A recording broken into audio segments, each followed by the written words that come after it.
ಕೃಷ್ಣರಾಜ ಕ್ಷೇತ್ರದ ಶಾಸಕರಾದಂಥ ಶ್ರೀವತ್ಸರವರು ಕೇಜ್ರಿವಾಲ್ನಂತೆ ಜೈಲಿನಲ್ಲಿದ್ದು ಆಡಳಿತ ನಡೆಸ್ತಾರೆ ಅಂತ ಸಿದ್ದರಾಮಯ್ಯನವ್ರಿಗೆ ಹೇಳಿದ್ದಾರೆ. ಇದು ದೊಡ್ಡ ಅಕ್ಷಮ್ಯ ಅಪರಾಧ. ಇದು ಈ ರೀತಿ ಮಾತನಾಡ್ತಕ್ಕಂಥದ್ದು ಒಬ್ಬ ಶಾಸಕನಾದವನಿಗೆ ಘನತೆ ತರ್ತಕ್ಕಂಥದ್ದಲ್ಲ. ಮತ್ತು ಇವರು ಅಪ್ರಬುದ್ಧತೆ ತೋರಿಸುತ್ತೆ. ಇವರ ಬಾಲಿಶವಾದಂಥ ಇವರ ಬುದ್ಧಿಯನ್ನು ತೋರಿಸುತ್ತೆ. ಕೇಜ್ರಿವಾಲಲ್ಲೆಲ್ಲೋ ಮುಖ್ಯಮಂತ್ರಿಗಳು ಅವ್ರನ್ನ ಇವರು ಕುತಂತ್ರಗಳನ್ನ ಮಾಡಿ ಜೈಲಿಗೆ ಕಳಿಸಿ ಅದನ್ನು ಸಂಭ್ರಮಿಸ್ತಕ್ಕಂಥ ಮನಸ್ಥಿತಿ ಇದೆಯಲ್ಲ, ಇದೊಂದು ಹೀನಾಯ ಮನಸ್ಥಿತಿಗಳಿದು.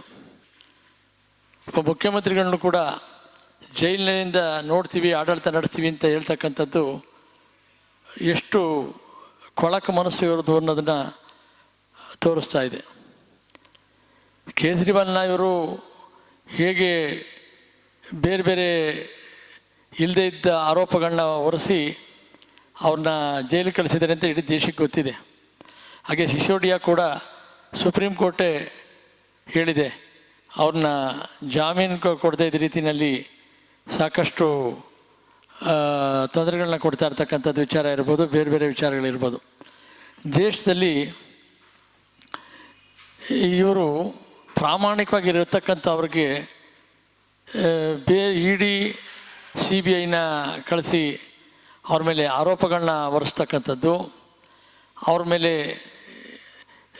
FIR ಹಾಕ್ಸ್ತಕ್ಕಂಥದ್ದು, ಮತ್ತು ಯಾರ್ಯಾರು ಇವರ BJP ಮುಖ್ಯಮಂತ್ರಿಗಳಿರ್ಬೋದು, ಮಂತ್ರಿಗಳಿರ್ಬೋದು, ಅವ್ರು ಮಾಡಿರ್ತಕ್ಕಂಥ ಆಸ್ತಿ, ಅವ್ರ ಭ್ರಷ್ಟಾಚಾರ ಅವೆಲ್ಲ ಏನಾದರೂ ಕೂಡ ಪ್ರಾಮಾಣಿಕವಾಗಿ ಇಡಿ CBI ತನಿಖೆ ಮಾಡಿಬಿಟ್ರೆ BJPಯ 95% ಜೈಲಿನಲ್ಲಿರ್ತಾರೆ.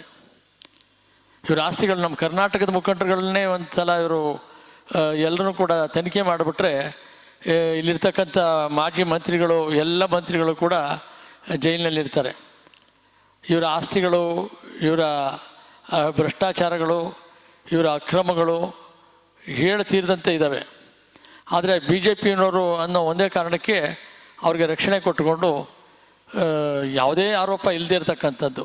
ಮುಖ್ಯಮಂತ್ರಿಗಳ ಮೇಲೆ BJPಯವರೇ ನಿವೇಶನಗಳನ್ನ ಕೊಟ್ಟಿದ್ದಾರೆ. BJP ಮುಖ್ಯಮಂತ್ರಿಗಳು BJP ಅಧ್ಯಕ್ಷ ಇದ್ದಾಗ ಕೊಟ್ಟಿರ್ತಕ್ಕಂಥ ನಿವೇಶನಗಳನ್ನ ಅದನ್ನು ಹಿಡಿದು ಇವರು ಅದನ್ನೇ ಒಂದು ಸುಳ್ಳನ್ನ 100 ಸಾರಿ ಸತ್ಯ ಮಾಡೋ ಅನ್ನೋ ರೀತಿಯಲ್ಲಿ ಅದನ್ನೇ ಹಿಡ್ಕೊಂಡು ಹೇಳ್ತಾ ಇದ್ದಾರೆ ಹೊರತು ಅವ್ರು ಪ್ರಾಮಾಣಿಕವಾಗಿ ಇರ್ತಕ್ಕಂಥದ್ದನ್ನು ಅವ್ರು ಇಡೀ 40 ವರ್ಷದ ಜೀವನದಲ್ಲಿ ಅವ್ರು ಪ್ರಾಮಾಣಿಕತೆಯಿಂದ ನಡ್ಕೊಂಡಿದ್ದಾರೆ, ಪ್ರಾಮಾಣಿಕತೆಯಿಂದ ಆಡಳಿತ ನಡೆಸ್ಕೊಂಡ್ಬಂದಿದ್ದಾರೆ.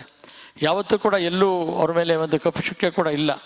ಇವತ್ತು ಅದು ಕೂಡ ಕಪ್ಪು ಚುಕ್ಕೆ ಅಲ್ಲ, ಅದು ಇವರು ಹೊರಿಸ್ತಾ ಇರ್ತಕ್ಕಂಥ ಆರೋಪ ಅಷ್ಟೇ. ಅದರಲ್ಲಿ ಯಾವುದೇ ಸತ್ಯಾಂಶಗಳು ಇಲ್ಲ.